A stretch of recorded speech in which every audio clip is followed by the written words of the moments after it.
Eto ho muna si Chairman George Garcia on a Monday morning. Ganda umaga po, Chairman.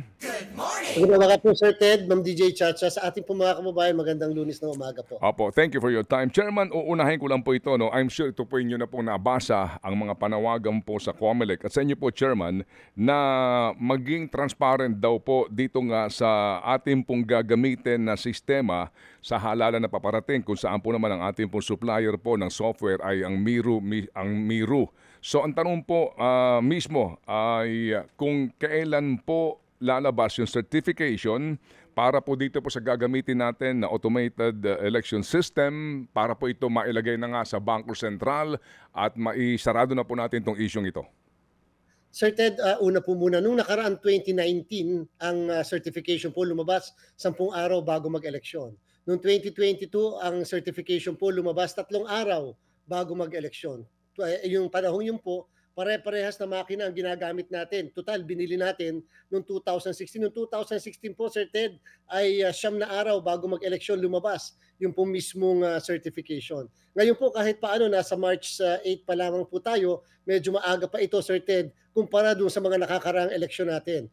Ngayon po kasi, tapos na po tayo nung February pa, first week ng February, kung namomonitor po ng lahat, yung pong ating source code para po sa hardware and software, yan po yung machine, at saka po yung source code para naman po sa transmission. Dati-rati po, Sir Ted, simula ng 2010, ang transmission, ang pagtatransmit ng results na system, kasama po yung makina, ay iisang kumpanya ang nabigyan ng award noon. Ngayon po kasi yung ating machine at yung ating transmission, magkakaiba po yan. May pangatlo po tayong dinagdag for the first time. Yan po yung overseas voting system, Sir Ted. So yung nauna pong dalawa, nung first week ng February, tapos na po tayo doon, nakasil na po yung source code noon, nagkaroon na rin ng source code review. Yung kulang na lang po, Sir Ted, ay ang ating overseas voting system.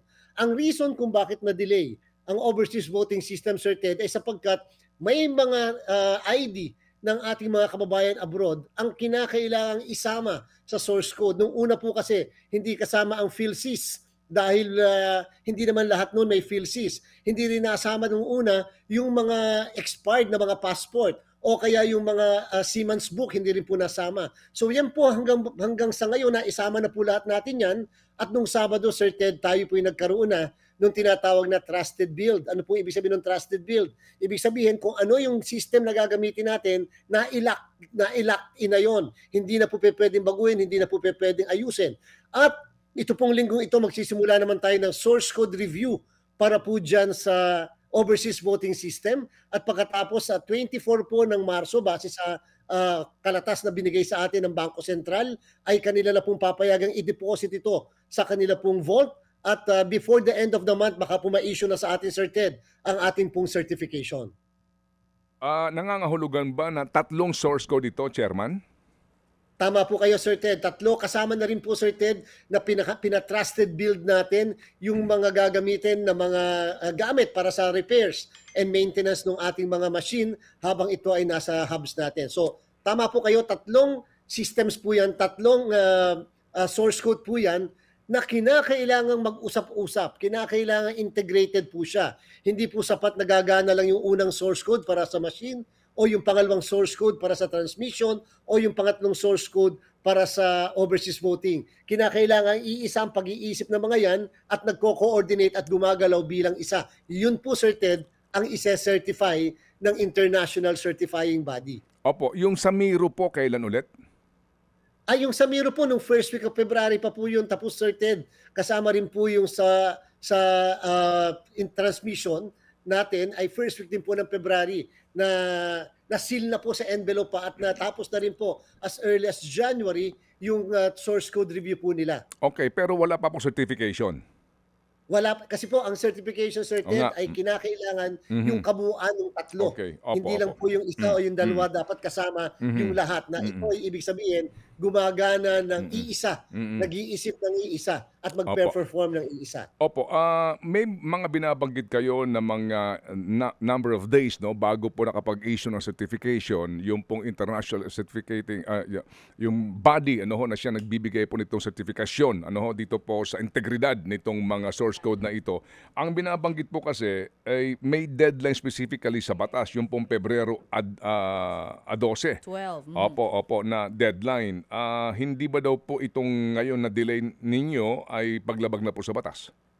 Sir Ted, with all due respect, kung ganun po pala simula 2010, 13, 16, 19, 22 ay may paglabag na po tayo. Sa amin pong palagay, sa amin pong interpretasyon, yan po ay directory, hindi po mandatory yung period na yon, Sir Ted. Sapagkat di hamak naman pong may paglabag yung 3 days before the election noong 2022 o yung pong 10 days before the election noong 2019 o yung pong 9 days before the election noong 2016. Ay pare-parehas po yung mga makinang ginamit natin noong panahon yun eh. Iisa nga rin po yung supplier. Binili pa nga po natin. So ibig sabihin po, mas maaga pa po kami ngayon na to think na meron tayong pangatlong system pa na kailangan ma-integrate doon sa dalawang sistema pa po. So, siguro po kung isang bagay din yan na kung sakasakali sa mga susunod natin na kongreso, baka pwede po ma-amend yung provision na yan upang maging maliwanag talaga yung pong tinatawag na 3 months na sinasabi na kinakailangan may certification. At gusto lang din po natin sabihin, Sir Ted, ang nag-i-issue po ng certification, hindi lang po yung International Certifying Body, kung hindi yung tinatawag na Technical Evaluation Committee. Yan po yung nakalagay sa batas na isang independent body na ang miyembro ay DOST, DICT at ang COMELEC. At yan po, sumulat na po sila sa amin noong huling linggo ng Pebrero at sinabi nila, tapos na rin naman yung hardware, software, yung machine, tapos na rin yung sa transmission at hinihintay na lang nila yung kabuuan para sa overseas voting. So sila po mismo meron na pong sulat sa atin din. Opo. Do you acknowledge po itong liham daw ng Chairman ng House Committee on Suffrage and Electoral Reform, si Congressman Maximo Dalog Jr., inquiring about the certification? Yes, Sir Ted. At nung 2 weeks ago, tayo po nagpadala na rin ng liham bilang pagsagot sa kanya pong naging liham sa atin. Sinabi natin na ito ay ongoing na yung ating overseas voting system. In fact, yung nga pong Sabado, nagkaroon na kami ng trusted build at itong linggong ito ay magkakaroon tayo ng tinatawag na source code review. So sinabi rin po namin, katulad ng binabanggit ko, na ito ay napakaaga pa kumpara doon sa mga nakakaraan.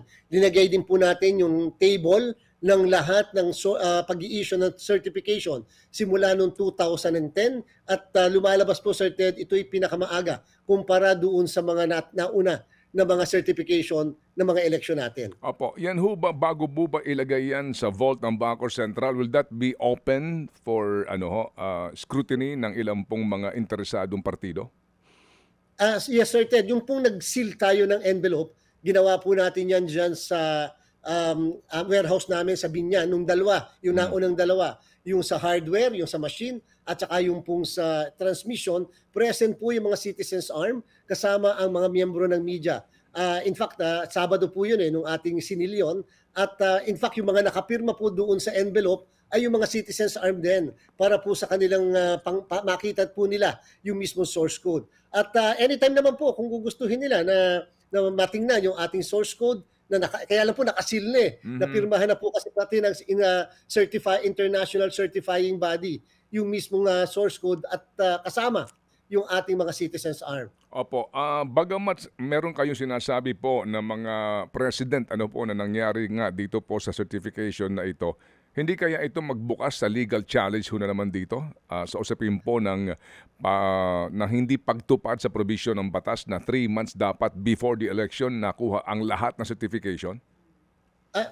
Open po kami, Sir Ted, sa mga legal challenges natin sapagkat kaya po nating ma-defend na ito ay directory. Matatandaan din po na ang Republic Act 9369 ay nagawa po yan bago ang eleksyon natin noong 2010 and therefore madami po kasi mga pangyayari na. Kaya po simula noong 2010 hindi nakakapag-comply doon sa 3 months na sinasabi sapagkat madami pong, for example, Sir Ted, yung pong nangyari sa atin, nagkaroon tayo ng TRO mula sa Korte Suprema. Dahil sa TRO yan, binago po namin yung part ng source code na nakalagay po sa source code, bawal tumanggap ng kahit na anong pagbabago sa list of candidates. At kailan po nangyari yun, Sir Ted? Nangyari po yung pag-issue ng TRO almost second week ng January. Kung magkakaganon at nagbago pala, nangangahulugan din Sir Ted, magkakaroon ng panibagong tinatawag na trusted build, at pagkatapos yung mga pagsisil ng envelope na naglalaman nung mismong USB na source code. So ibig sabihin po Sir Ted, madami na pong developments kasi, and therefore ito ay pwede maging basihan talaga ng pagbabago ng ating umiiral na batas. Sige po. So, Cha, please.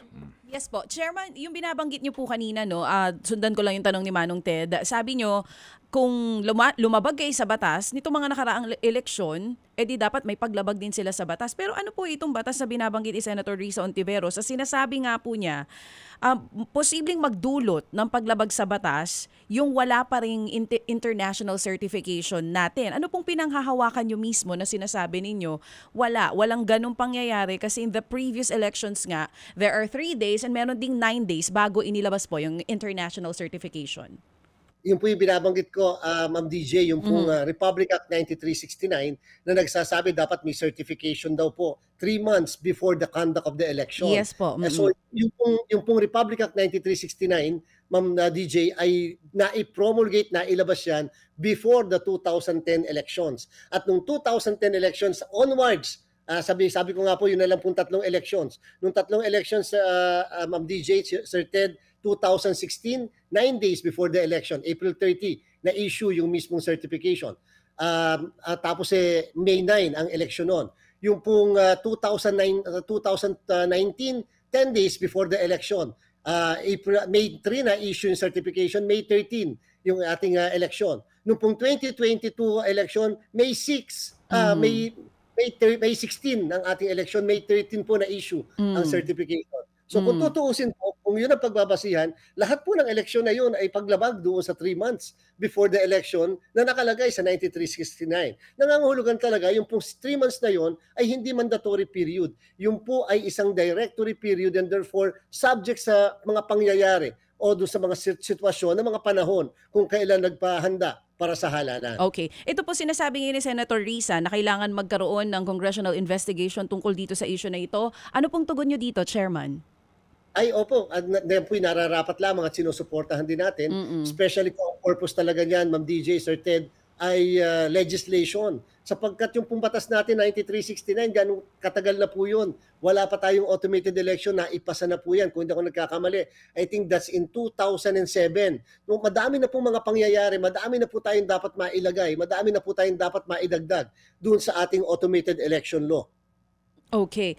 Chairman, last na lang po. Tama po ba yung pagkakaintindi ko? First time po nating gagawin yung internet voting sa ating mga OFWs? Hindi po kaya doon nagkakaproblema sa isyong yun dahil first time gagawin tas wala pang international certification compared doon sa mga nauna na normal votings natin na hindi internet voting po yung ginagamit?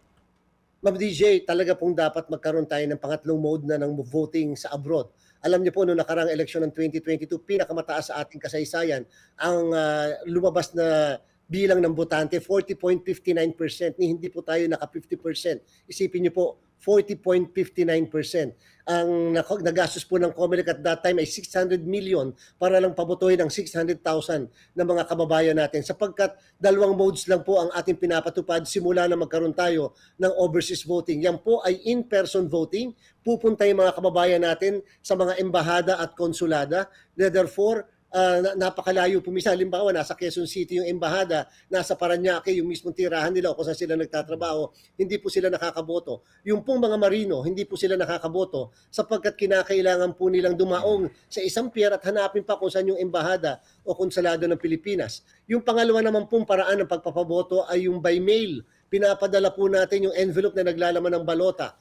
For whatever reason, 90% po ng ating mga kababayan na napadala ng sulat o envelope ay hindi po binabalik yung mismo mga balota kahit ito po ay libre na sa postage. Bayad na po yung mismong koreo nun yan.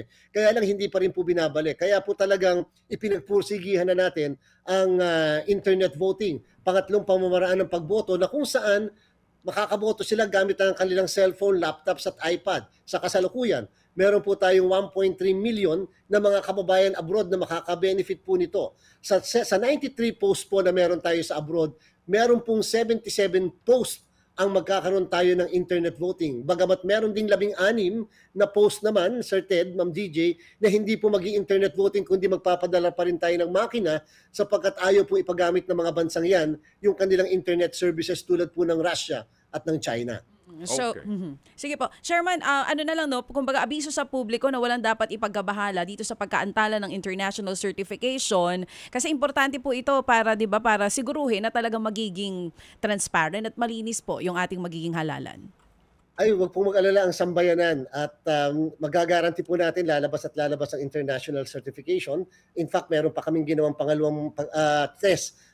For the first time, pati po DOST ay pinatest natin yung lahat ng ating gagamitin na sistema upang kahit paano makita natin kung parehas ba ang ilalabas na international certifying body at DOST. At umasa po kayo, wala po tayo magiging problema naman so far sa ating po mga sistema sapagkat yan po ay ating naipakita sa ating mga kababayan nationwide mula pong December 3 up to January 30 nung ating pong dinedemo ang mga makina sa iba't ibang barangay ng ating bansa.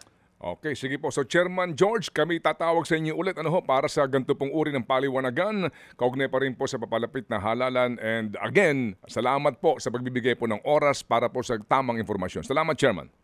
Maraming salamat po, Sir Ted, ng DJ Chacha. Mabuhay po kayo. Thank you. Chairman George Garcia po ng COMELEC, mga kapatid.